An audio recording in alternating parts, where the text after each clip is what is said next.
अस्सलाम वालेकुम नाज़रीन, आप देख रहे हैं एचएसएस न्यूज़ और मैं हूं हसनैन अली। नाज़रीन, क्या पाकिस्तान की अदलिया वाकया ही इंसाफ देती है या ये ताकतवर के इशारों पर नाचती है? एक जज अपने ही खिलाफ आने वाले मुकदमे का फैसला कर सकता है, और अगर एक वकील, एक खतून वकील, एक बहादुर बेटी एक ताकतवर जज के खिलाफ खड़ी हो जाती है, तो क्या निज़ाम इसको दबाने की कोशिश करेगा या इंसाफ के तकाजे पूरे करेगा? आज हम जिस मामले पर बात कर रहे हैं वो सिर्फ ईमान मजारी या जस्टिस सरफराज डोगर का केस नहीं है, बल्कि ये पाकिस्तान के पूरे अदालती निज़ाम का चेहरा है। एक ऐसा चेहरा जो बार बार अवाम को मायूस करता है, जो बार बार असूल बदलता है और बार बार ताकतवरों के तहफ़्फ़ुज़ में ढाल बन जाता है। ईमान मजारी ने एक नहीं बल्कि दो बड़े ऐसे कदम उठाए हैं। पहला ये कि इस्लामाबाद हाई कोर्ट की इंसदाद हरासानी कमेटी के सामने अपने ही चीफ जस्टिस के खिलाफ शिकायत दायर की है। उन्होंने कहा कि मुझे हरासा किया गया। दूसरा ये कि सुप्रीम जुडिशल काउंसिल को एक रेफरेंस भिजवा दिया गया कि जस्टिस डोगर को इनके ओहदे से हटाया जाए।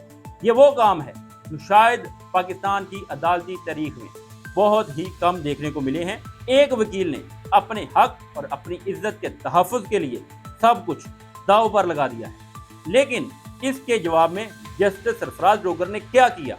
उन्होंने इस कमेटी की सरबराही बदल दी है।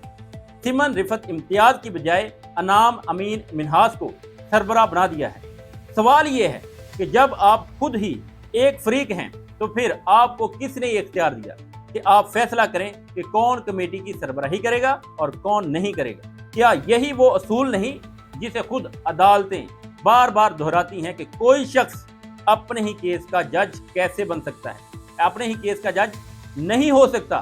फिर ये असूल यहाँ क्यों टूट गया? लोगों ने सवाल उठाया कि ये तब्दीली इतनी जल्दी और अचानक क्यों की गई।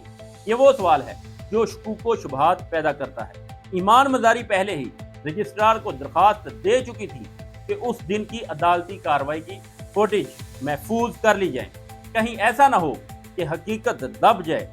लेकिन अजब इत्तेफाक देखिए कि जिन जजेस को कमेटी में शामिल किया गया था, इनमें से एक जस्टिस अरबाब ताहर अचानक छुट्टी पर चले गए, वो भी ठीक उन्हीं दिनों में जब ये सब कुछ हो रहा है। लेकिन अचानक जज का बीमार होना कुछ समझ नहीं आता।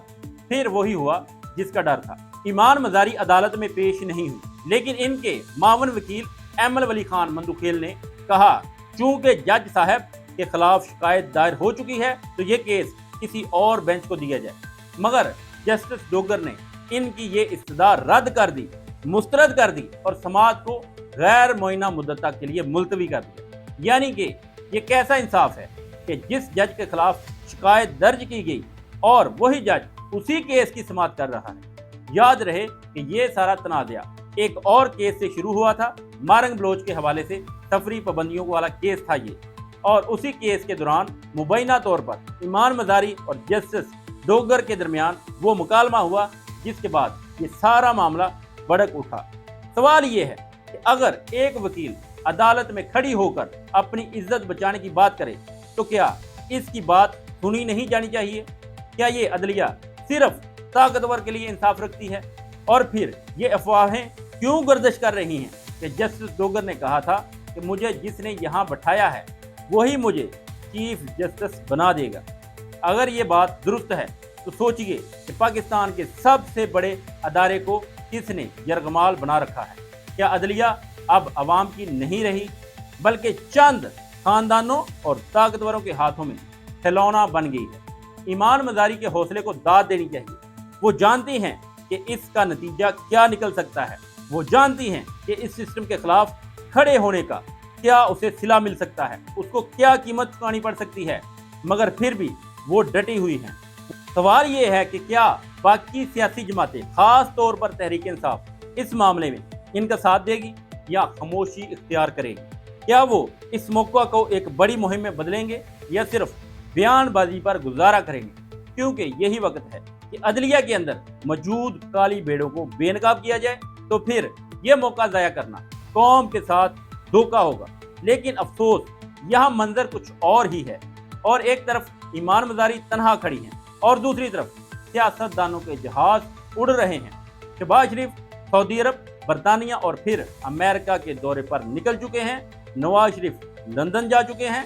जरदारी साहब चीन में मसरूफ हैं और पाकिस्तान के जो हालात हैं, जो पाकिस्तान की आवाम के हालात हैं, वो सैलाब, महंगाई, बेबसी के तूफान में डूबे हुए हैं। यहाँ लोगों के पास खाने को रोटी नहीं है और वहाँ हुक्मरान अशराफिया के लिए प्रोटोकॉल, जहाज, गैर मुल्की दौरे हैं। ये है असल पाकिस्तान। और फिर कल रात इमरान खान के अकाउंट से एक पैगाम आया जिसमें कहा गया कि कॉमनवेल्थ की रिपोर्ट ने यह साबित कर दिया है कि 8 फरवरी के इलेक्शन में किस डटाई के साथ धांधली की गई है। सवाल ये है कि जब आलमी अदारे भी मान रहे हैं कि ये इलेक्शन शफाफ नहीं हुए, तो फिर पाकिस्तान की अदालतें क्यों आंखें बंद करके बैठी हैं? क्या ये इनकी जिम्मेदारी नहीं कि वो अवाम के हक की हिफाजत करें? मगर यहाँ सब कुछ उल्टा चल रहा है। ताकतवर बच जाते हैं, कमजोर पिस जाते हैं। यही वजह है कि आज लोग कहते हैं कि पाकिस्तान की अदलिया पर एतमाद खत्म हो चुका है, और जब अदलिया पर अवाम का एतमाद टूट जाए तो फिर रियासत का ढांचा खड़ा नहीं रह सकता। यह है असल खतरा, यह है असल बुहरान। और अगर आज भी इस्लाह ना की गई तो कल ये आग सबको जलाकर राख कर देगी। नाजरीन, अब तक के लिए इतना ही। मिलते हैं एक नेक्स्ट वीडियो में, तब तक के लिए अल्लाह हाफ़िज़।